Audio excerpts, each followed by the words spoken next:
Retire అయిన తర్వాత కూడా ఆయా స్థానాల్లో కొనసాగుతున్న ఆఫీసర్స్ను తప్పిస్తారా లేక అలాగే కొనసాగిస్తారా అనే విషయంలో కాంగ్రెస్ ప్రభుత్వం ఇంకా ఎలాంటి నిర్ణయం తీసుకోలేదు. బీఆర్ఎస్ హయాంలో నచ్చిన వారిని, రిటైర్ అయిన వారిని కూడా రీఅపాయింట్ చేసుకుని చాలా చోట్ల కీలక పోస్టులు అయితే అప్పగించారు. రాజకీయ అవసరాల కోసమే 5 రిటైర్డ్ ఐఏఎస్ ఆఫీసర్లను రీఅపాయింట్ చేశారనే విమర్శలు కూడా ఉన్నాయి. ప్రస్తుతం వారు ఆయా శాఖల్లో ఇంకా కూడా కంటిన్యూ అవుతూనే ఉన్నారు. ఫలితంగా కింది స్థాయి వారికి ప్రమోషన్స్ రావటం లేదు. వాళ్ళైతే ఆవేదన వ్యక్తం చేస్తూ ఉన్నారు. అండ్ ప్రభుత్వం మారినా వారిని ఇంకా పాత స్థానాల్లోనే కొనసాగించడం ఏంటని సెక్రటేరియట్లోనే అధికారుల్లో ఒక చర్చ అయితే జరుగుతోంది. ఇన్పుట్ ఎడిటర్ సంజయ్ జాన్ చెప్తున్నారు. సంజయ్, ఎందుకని రిటైర్డ్ ఆఫీసర్స్ ఎవరైతే రిటైర్ అయిపోయిన వాళ్ళు ఉంటారో ఎందుకని ప్రభుత్వాలు కొనసాగిస్తూ ఉంటాయి ఇన్ జనరల్లీ, అంటే ఫర్ ఎక్స్పీరియన్స్ ఆర్ దేనికి? స్వామి, ఒకటి ఐఏఎస్ నుంచి మొదలుకుంటే అటెండర్ వరకు ఈ 10 సంవత్సరాల కాలంలో ఏ డిపార్ట్మెంట్లో కూడా రిటైర్మెంట్ అయిన తర్వాత వెంటనే వాళ్ళని రిక్రూట్మెంట్ చేసుకొని అదే పోస్టులో కూర్చోబెట్టడము గత ప్రభుత్వం చేసినటువంటి తప్పిదాలని ఈ ప్రభుత్వం, కాంగ్రెస్ ప్రభుత్వము గుర్తించిందని చెప్పడంలో ఎలాంటి అతిశక్తి లేదని చెప్పాలి. దానికి సంబంధించిందే రేవంత్ రెడ్డి గతంలో చాలా సందర్భాల్లో చెప్పారు. ఐఏఎస్లు రిటైర్మెంట్ అవుతున్నారు, ఐపీఎస్లు రిటైర్మెంట్ అవుతున్నారు, అధికారులు రిటైర్ అవుతున్నారు, కాకపోతే వాళ్ళని ఇంటికి పంపిస్తలేరు, అదే పోస్టులో కూర్చోబెడుతున్నారు. ఎందుకంటే తన అనే ఎవరైతే ఉంటారో, తనమననే ఎవరైతే ఆఫీసర్స్ ఉంటారో వాళ్ళని ఇంటికి పంపించకుండా అదే పోస్టులో కూర్చోబెట్టి అదే డిజిగ్నేషన్ వాళ్ళకి ఇచ్చేసి వాళ్ళని కూర్చుని పెట్టే సందర్భాలు చాలా డిపార్ట్మెంట్లో చాలా మంది అధికారులు ఉన్నారని చెప్పుకోవచ్చు. అందులో భాగంగానే మొన్న చాలామంది ఐఏఎస్లో తీసుకుంటే ఇప్పటికీ సోమేష్ కుమార్ కావచ్చు, రాజీవ్ శర్మ కావచ్చు, అదేవిధంగా ఏకే ఖాన్ కావచ్చు, ఇట్లా చాలామంది సుమారు అంటే ముఖ్యమంత్రి సలహాదారులుగా ఉన్నటువంటి 18 మంది ఐఏఎస్ అధికారులు ముఖ్యమంత్రి సలహాదారులుగా పనిచేస్తున్నారు. వాళ్ళు రిటైర్ అయినా కూడా అక్కడే పనిచేస్తున్నారు. తర్వాత కొన్ని డిపార్ట్మెంట్ ఆర్ఎండ్బి డిపార్ట్మెంట్లో తీసుకుంటే అక్కడ ఉన్నటువంటి ఈఎన్సీలు 3, ఒకరు గణపతిరావు కావచ్చు, అదేవిధంగా రవీందర్ రెడ్డి కావచ్చు, ఇట్లా ఇంకా చాలామంది అధికారులు అంటే ఈఎన్సీ అంటే head of the chief engineer డిపార్ట్మెంట్లో చాలా ఆఫీసర్సు ఇక్కడే తిష్ట వేసేసి ఈ 10 సంవత్సరాల కాలం వాళ్ళు ఇక్కడ గణపతి రెడ్డి వచ్చేసి ఆయన 5 సంవత్సరాల క్రితం రిటైర్మెంట్ అయినటువంటి సందర్భం ఉంది. కాకపోతే ఇప్పుడు ఆయన ఈఎన్సీలోనే పనిచేస్తున్నారు. మురళీధర్ రావు ఆయన ఆర్ఎండ్బి అండ్ కాళేశ్వరం ప్రాజెక్టు అండ్ ఇది కూడా ఎక్కడ మనం సెక్రటరియట్ కూడా ఇవన్నీ అతని కనుసంధాల్లోనే జరిగినటువంటి ఈఎన్సీగా పనిచేసేసి ఇప్పుడు ఆయన అంటే వీళ్ళందరినీ ఎవరెవరు ఏ డిపార్ట్మెంట్లో రిటైర్ అయినా కూడా అదే సీట్లో కూర్చుంటున్నారో వాళ్ళందరికీ నోటీసులు పంపించేసి ఆ లిస్టు తయారు చేసేసి ముఖ్యమంత్రి రేవంత్ రెడ్డి సిఎస్ శాంతకుమారిని కోరడం జరిగింది. ఆమె ఇప్పటికీ ఆల్ డిపార్ట్మెంట్స్ ఉన్న 64 డిపార్ట్మెంట్లకు సంబంధించినటువంటి అధికారులు అక్కడ ఉన్నటువంటి హెచ్ఓడీలకు అందరికీ లెటర్స్ రాసేసి ఇక్కడ రిటైర్మెంట్ అయిన వాళ్ళు అక్కడ పదవిలో కొనసాగుతున్నారా లేదా అనే సమాచారాన్ని రాబట్టే పనిలో ఉన్నారు శాంతకుమారి. నిజంగా రేవంత్ రెడ్డి రేపు 18 హైదరాబాద్ వచ్చిన తర్వాత, ఆయన విదేశాల్లో ఉండు కనుక హైదరాబాద్ వచ్చిన తర్వాత ఈ పదవుల్లో వాళ్ళని కొనసాగిస్తారా లేకుంటే అక్కడ నుంచి తొలగించేసేసి ఆ స్థానంలో అంటే ఎవరైతే రిటైర్మెంట్ కాలేదో వాళ్ళకు అవకాశం కల్పిస్తారా అనేసే ఆ అవకాశం అంటే కల్పిస్తారా అనే ఊహాగానాలు అయితే కొనసాగుతున్నాయి. నిజంగా కూడా వీళ్ళని తొలగించిన తర్వాత వాళ్ళ కింద ఉన్నటువంటి అధికారులు రిటైర్ అంటే ప్రమోషన్ వచ్చే అవకాశం ఉంది. అట్లా అంటే ఒక ఇంజనీరింగ్ అంటే ఒక ఈఎన్సీగా ఉన్నటువంటి అధికారి రిటైర్మెంట్ తొలగించిన తర్వాత ఆయన వెళ్ళిపోయిన తర్వాత ఆయన కింద ఉన్నటువంటి ఎగ్జిక్యూటివ్ ఇంజనీరు ఆయన ఈఎన్సీగా వస్తాడు. ఆ తర్వాత సూపరింటెండెంట్ ఇంజనీర్గా వస్తాడు. అంటే ఇట్లా 1 by 1 అంటే ఎస్సీ, ఈఈ, డిఈ, ఏఈ ఇట్లా లెవెల్స్ మొత్తం వాళ్ళు ప్రమోషన్స్ వచ్చేసి పైకి వెళ్ళిపోతారు. ఓన్లీ అక్కడ ఈఎన్సీ ఉండడం వల్ల ఎవరికి కూడా ప్రమోషన్లు వస్తలేవు అనేసి చాలామంది కంప్లైంట్స్ రాష్ట్ర ప్రభుత్వానికి సిఎస్గా ఉన్నటువంటి శాంతకుమారికి చాలా సందర్భాల్లో కంప్లైంట్ పెట్టడం జరిగింది. ఇప్పుడు కాదు, గత ప్రభుత్వంలో కూడా శాంతకుమారికి ఇలాంటి కంప్లైంట్ చాలానే వచ్చాయి. ఎందుకంటే ఎవరైనా కూడా ప్రమోషన్ తోటి రిటైర్మెంట్ అయితే వాళ్ళకు కొన్ని బెనిఫిట్స్ ఉంటాయి, రాష్ట్ర ప్రభుత్వానికి సంబంధించినటువంటి అలయన్స్లు ఉంటాయి. అందుకనే చాలామంది ఏం చేస్తున్నారు అంటే రిటైర్ కావాలి అయిన వాళ్ళు వెళ్ళిపోవాలనే ఉద్దేశంతో ఆ డిపార్ట్మెంట్కి సంబంధించినటువంటి హెచ్ఓడీలకు వీళ్ళు కంప్లైంట్ ఇవ్వడం జరిగింది. హెచ్ఓడీలు మొత్తము సిఎస్ శాంతకుమార్కి కంప్లైంట్ ఇవ్వడం జరిగింది. చాలా సందర్భాల్లో సోమేష్ కుమార్ సిఎస్గా ఉన్న సందర్భాల్లో కూడా ఆయనకు కూడా కంప్లైంట్ ఇవ్వడం జరిగింది. నిజంగా కూడా ఎందుకు ఇలా జరుగుతుంది అంటే రాష్ట్ర ప్రభుత్వానికి అనుకూలంగా పనిచేసే అధికారులను ఇంటికి పంపించకుండా అదే పదవిలో అక్కడే కూర్చోబెట్టడము గత ప్రభుత్వం చేసినటువంటి తప్పిదము. ఆ ప్రభుత్వం చేసినటువంటి తప్పిదాన్ని ఈ ప్రభుత్వం చేయకూడదు అనేసి రేవంత్ రెడ్డి యోచిస్తున్నట్టు సమాచారం. నిజంగా ఈ లిస్ట్ ఎంత పెద్దగా ఉంటుంది సంజయ్? ఎంత మంది ఉండుంటారు? ఆ లిస్టే కదా కీలకం కాబోతోంది. అసలు ఆ లిస్ట్ చూస్తే మరి మనం కూడా షాక్ అవుతామా? ఎంత మంది ఉండుంటారు ఈ లిస్ట్ లో? సౌమ్య, అధికారికంగా అయితే ఎంతమంది రిటైర్మెంట్ అయ్యారు అదే పదవిలో ఉండారనే సమాచారం అయితే ఇప్పటి వరకు ఎక్కడ కూడా రాబట్టలేదు. ఎందుకంటే ఇది రాష్ట్ర ప్రభుత్వంతో ఉన్నటువంటి ఒక అఫీషియల్కు ఉన్నటువంటి అది అన్అఫీషియల్గా ఉన్నటువంటి సమాచారం. ఎందుకంటే వీళ్ళు రిటైర్మెంట్ అయినా కూడా రాష్ట్ర ప్రభుత్వం వీళ్ళకి జీతాలు చెల్లిస్తుంది కనుక రాష్ట్ర ప్రభుత్వంతో ఉంటుంది సమాచారం.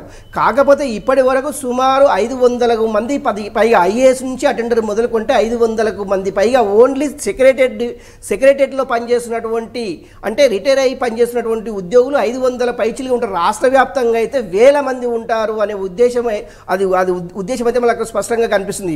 వీళ్ళందరినీ తీయడం వల్ల మిగతా వారికి ప్రమోషన్స్ వస్తాయి. ఏ డిపార్ట్మెంట్లో అది కొరత ఉంటుందో అప్పుడు ఆ డిపార్ట్మెంట్కి సంబంధించినటువంటి నోటిఫికేషన్ ఇవ్వడం వల్ల నిరుద్యోగులకు ఉద్యోగ అవకాశాలు కల్పించబడతాయి. అంటే 1000 మందికి అంటే సుమారు 10-15 వేల మంది అనుకుంటే ఒకవేళ అట్లా ఉన్నట్టయితే ఈ రాష్ట్ర ప్రభుత్వం కొత్తగా నోటిఫికేషన్ అంటే TSR Telangana public service commission నుంచి కొత్త నోటిఫికేషన్ విడుదల చేసి ఆ డిపార్ట్మెంట్లకు సంబంధించినటువంటి నోటిఫికేషన్ ఇవ్వడం వల్ల అక్కడ ఉద్యోగ అవకాశాలు కల్పించిన వారు అవుతారు. ఈ రాష్ట్ర ప్రభుత్వానికి కొంత మేలు జరిగే అవకాశం ఉంది అనే ఉద్దేశంతో ఇలాంటి కార్యక్రమం చేపడుతున్నారు అనే ఒక సందేహం అయితే ప్రజల్లోకి వెళ్ళింది. దీనిపైన నిరుద్యోగులు ఇప్పటికే చాలా సందర్భాల్లో చాలా రాష్ట్ర ప్రభుత్వాలకు మంత్రులకు కూడా వినతి పత్రాలు అందజేశారు. రిటైర్మెంట్ అయిన వాళ్ళు ప్రతి ఒక్కరూ అక్కడ రిజైన్ చేసి అది ఇంటికి వెళ్ళిపోవాలి. కానీ అదే సీట్లో ఉండడం వల్ల ఏంటంటే నిరుద్యోగులకు ఉద్యోగాలు రావు, వీళ్లకు వచ్చేటటువంటి ప్రమోషన్లు ఆగిపోతాయనే ఉద్దేశంతో ఇలాంటి సందర్భాలు చాలా ఉన్నాయి. వీళ్ళన్నిటినీ ఏరివేయాలి అంటే ఇది రిటైర్ అయినటువంటి అధికారులని ఇంటికి పంపించడమే తర్వాయి అని చెప్పగానే చెప్పింది ఇప్పుడు ఈ రాష్ట్ర ప్రభుత్వంలో ఉన్నటువంటి అధికారులు. ఒక్కొక్కరికి ఎంత జీతం ఉంటుంది సంజయ్? ఆఫ్టర్ రిటైర్మెంట్ ఈ ఆఫీసర్స్ ఎవరైతే మీరు చెప్తున్నారో వాళ్ళకు ఒక్కొక్కరికి ఎంత జీతం ఉంటుంది? సౌమ్య, అంటే వాళ్ళు రిటైర్మెంట్ అయ్యే టైంకు వాళ్ళ శాలరీ ఎంత అనేది రాష్ట్ర ప్రభుత్వం తాను అఫీషియల్గా ఉంటుంది. అదే శాలరీ బేసిస్ చేసుకొని వాళ్ళు అపాయింట్మెంట్ చేసుకోవడం జరుగుతుంది. ఎందుకంటే అపాయింట్మెంట్ చేసుకోవడము ఆ సిఎస్ అంటే అప్పుడు గతంలో ఉన్నటువంటి సిఎస్లు ఆర్డర్ ఇచ్చితేనే వాళ్ళు అదే పదవిలో కొనసాగే అవకాశం ఉంది. ఇది కోట్ల రూపాయలకు సంబంధించినటువంటి వ్యవహారం చెప్పింది. ఎందుకంటే ఒక పక్క నిరుద్యోగులకు సంబంధించినటువంటిది ఉద్యోగ అవకాశాలు దొరకక నెక్స్ట్ ఏంటంటే రాష్ట్ర ప్రభుత్వం మీద విపరీతమైనటువంటి బర్డెన్ అంటే ఇది ఆర్థిక ఫైనాన్షియల్కి సంబంధించినటువంటి రాష్ట్ర ప్రభుత్వం పైన మరింత బర్డెన్ పడే అవకాశం అయితే చాలా స్పష్టంగా ఉంది. ఒకటి ఇక్కడ 2 విషయాలు మాట్లాడుకోవచ్చు. ఒకటి ఏంటంటే ఇప్పుడు మనం ఐఏఎస్లో తీసుకుంటే వాళ్ళకు ఫర్ మంత్ 2 లక్షల రూపాయలు వాళ్ళ మెయింటెనెన్స్, వాళ్ళ కారు, ఒక అటెండరు, ఒక బంగ్లా, రకరకాలు ఒక్కొక్క అధికారికి వచ్చేసి సుమారుగా ఐఏఎస్ ఐపీఎస్లకు గ్రూప్ 1 ఆఫీసర్లకు కలిపి నెలకు వచ్చేసి ఒక్కొక్కరికి 15 నుంచి 20 లక్షల రూపాయలు వాళ్ళ ఎక్స్పెండిచర్ ఉంటుంది. ఇట్లా రాష్ట్ర వ్యాప్తంగా ఉన్నటువంటి ఐఏఎస్లు కావచ్చు, రిటైర్ అయిన వాళ్ళు కావచ్చు, గ్రూప్ 1 ఆఫీసర్స్ కావచ్చు, ఇప్పుడు మనం ఇంతకుముందుకు మాట్లాడుకున్నట్టు ఇప్పుడు టీఎస్పీడీసీఎల్గా ఉన్నటువంటి చైర్మన్ ఆయన ఎండీగా ఉన్నటువంటి ప్రభాకర్ రావు ఆయన ఎప్పుడో గతంలో ఆయన చీఫ్ ఇంజనీర్గా రిటైర్మెంట్ అయ్యేసి ఆ పదవిలో కొనసాగుతున్నారు. ఎందుకంటే ఆ పదవిలో ఆయన లేకపోతే మిగతా వాళ్ళు వచ్చే అవకాశం ఉంది. అదేవిధంగా ఈ జెన్కోలో పనిచేస్తున్నటువంటి రఘునందన్ సమ్ రెడ్డి అతను కూడా అంటే రిటైర్ అయినా కూడా అదే పదవిలో కొనసాగుతున్నారు. ఓన్లీ ఫలానా డిపార్ట్మెంట్ అని కాదు సౌమ్య, ప్రతి డిపార్ట్మెంట్లో రిటైర్మెంట్ అయిన తర్వాత అదే అదునుగా చూసుకొని అదే సీట్లో కూర్చొని అదే హోదాలో కూర్చొనేసి కార్యక్రమాలు కొనసాగిస్తున్నారు.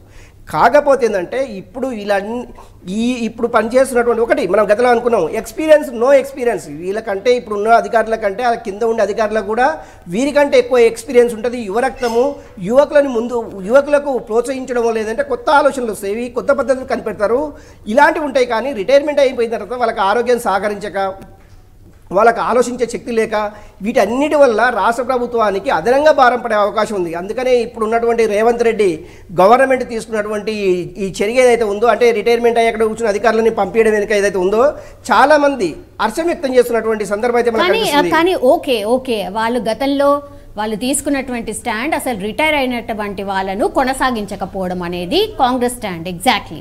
సో ఆ లిస్ట్ కూడా అందుకే తెప్పించుకుంటున్నారు అనే ఒక టాక్ నడుస్తున్న నేపథ్యంలో మరి రీసెంట్లీ అసెంబ్లీ సెక్రటేరియట్ అడ్వైజర్గా రిటైర్డ్ అధికారి సూర్యదేవర ప్రసన్న కుమార్ని నియమించిండ్రు. సో దీనిపైన మరి విమర్శలు చేస్తున్నారు కదా, మరి మీరేం చెప్పిండ్రు, మరి మీరేం చేస్తున్నారు అన్నటువంటి మాట చెప్తున్నారు.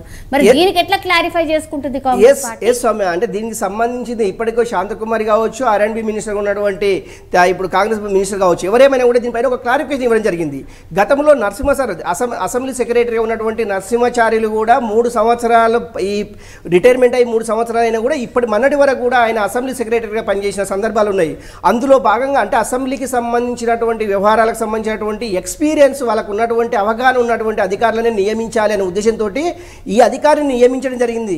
ఈయన ఎన్ని రోజులు ఏంది అనేది ఇంకా తెలియరాలేదు. కాకపోతే ఒకటేంటంటే ఇతని కూడా ఇప్పుడు ఉన్నటువంటి అధికారిని కూడా పంపించేసేసి మిగతా అంటే కొత్తగా రిక్రూట్మెంట్ చేసుకోవాలి అనేసి ఇప్పటికే రాష్ట్ర ప్రభుత్వం ముఖ్యమంత్రి గారు సిఎస్కి లేఖ రాయడం జరిగింది. ఆల్రెడీ ఓరల్ కూడా చెప్పడం జరిగింది. ఇది ఎందుకంటే గతంలో ఉన్నటువంటి నరసింహాచార్యులు ఆ రాష్ట్ర ప్రభుత్వానికి ఎక్కువగా పనిచేశాడు, వాళ్ళు ఇష్టంతో తెచ్చుకున్నారనే ఉద్దేశంతో అతను పక్కన పెట్టేసేసి ఇప్పుడు ఇతన్ని నియమించడం జరిగింది. నిజంగా కూడా ఇతను కొనసాగే అర్హత లేదు. ఎందుకంటే రిటైర్మెంట్ అయిన తర్వాత ఎవరికి కూడా అవకాశం, ఎందుకంటే అందరికీ ఒకే చట్టం వర్తించాలి, అందరికీ ఒకే న్యాయం వర్తించాలి, అందరికీ ఒకే విధంగా ఉండాలి. ఒకరికి మేలు చేయడము ఒకరికి కీడు చేయడం సరైనది కాదు. కాకపోతే ఇప్పుడు ఉన్నటువంటి అధికారిని కూడా ఇప్పుడు ఉన్నటువంటి అధికారులు కూడా ఎవరైనా సరే ఎవరి కూడా ఈ రాష్ట్ర ప్రభుత్వం ఉపేక్షించదు అనే ధోరణిలో ఈ యొక్క లిస్టు కానివ్వండి దానికి సంబంధించినటువంటి సమాచారం అయితే రాబడుతుంది. ఏదేమైనా కూడా రిటైర్మెంట్ అయిన అధికారులు వాళ్ళు ఒకవేళ వెళ్ళిపోవడం మంచిది. ఎందుకంటే కొత్త వారికి అవకాశం ఇస్తే అంటే కొత్త ఆలోచనలు వస్తాయి, కొత్త దానికోసం సక్సెస్ కావడానికి అవకాశం ఉంటుంది అనే ఉద్దేశంతో ఈ రాష్ట్ర ప్రభుత్వము ఆలోచిస్తున్నటువంటి సమాచారం. ఒకటి నరసింహాచార్యులు గతంలో ఆయన ఆ రాష్ట్ర ప్రభుత్వం నియమించింది కనుక వీళ్ళు నియమించడం జరిగింది. అందులో భాగంగా ఈ విమర్శ ఎప్పుడైతే వచ్చిందో ఆ విమర్శని ఆధారంగా చేసుకొని మిగతా వారికి కూడా ఆ లిస్టు ఎవరెవరు ఎక్కడ డిపార్ట్మెంట్లో ఉన్నారు, ఎంతమంది ఉన్నారు అనే లిస్ట్ అయితే ఈ 2-3 రోజుల్లో బయటకు వచ్చే అవకాశం అయితే చాలా స్పష్టంగా ఉంది. సౌమ్య, ఆల్రైట్ సంజయ్, మొత్తం మీద అది ప్రతి డైరెక్టరేట్లో తమకు నచ్చిన రిటైర్డ్ అధికారులను అయితే బీఆర్ఎస్ సర్కార్ రీఅపాయింట్ చేసుకుంది. కానీ ప్రస్తుతం వారు ఏ హోదాలో కొనసాగుతున్నారు, ఎక్కడ పనిచేస్తున్నారు, ఎప్పటి నుంచి పనిచేస్తున్నారు అనే పూర్తి విషయాలు మాత్రం ప్రభుత్వం దగ్గర లేవు. అప్పటి సర్కార్ మౌఖిక ఆదేశాల ఆధారంగానే సంబంధిత శాఖల సెక్రటరీలు వారిని నియమించేశారన్న ఆరోపణలు కూడా ఉన్నాయి. ప్రధానంగా ఇరిగేషన్, R&Bలో 10 ఏళ్లుగా రిటైర్డ్ అధికారులు ఎవరైతే ఉన్నారో మురళీధర్ రావు కావచ్చు, గణపతి రెడ్డి అండ్ రవీందర్ రావు ఈఎన్సీలుగా ప్రస్తుతం ఇంకా కూడా కొనసాగుతున్న situation. So assembly secretary Narasimhacharyulu కూడా సుమారు 3 ఏళ్ల క్రితమే రిటైర్ అయినా సరే అదే పదవిలో కంటిన్యూ అవుతున్నారు. అలాగే Genco, Transco, MCR, HRD and సంక్షేమ శాఖల్లో కూడా రిటైర్డ్ ఆఫీసర్లే కొనసాగుతున్నారు. ఈ లిస్ట్ అయితే చాలా పెద్దగా ఉంది. సో అవన్నీ వివరాలు కూడా సేకరించాలని సిఎస్ని అయితే సీఎం రేవంత్ రెడ్డి ఆదేశించినట్టు ఒక టాక్ అయితే నడుస్తోంది. అందుకే ఆయా హోదాలో కంటిన్యూ అవుతున్న రిటైర్డ్ ఆఫీసర్ల వివరాలు ఆర్ లిస్ట్ వెంటనే సెక్రటేరియట్కు పంపించాలని సిఎస్ శాంతికుమారి అన్ని శాఖల సెక్రటరీలు అండ్ కమిషనర్లకైతే తాజాగా లేఖలు రాసిన సిచ్యువేషన్. పూర్తి లిస్ట్ శాంతకుమారి దగ్గర నుంచి సీఎం రేవంత్ రెడ్డి దగ్గరికి వెళ్ళబోతోంది. ఆ తర్వాత మరి ప్రభుత్వం ఎలాంటి చర్యలు తీసుకోబోతోంది, మరి ఈ రిటైర్డ్ అయిన ఆఫీసర్లు కొనసాగుతారా లేకపోతే అవసరం లేదా అన్నటువంటి డిసిషన్ అయితే తీసుకోబోతోంది సర్కార్.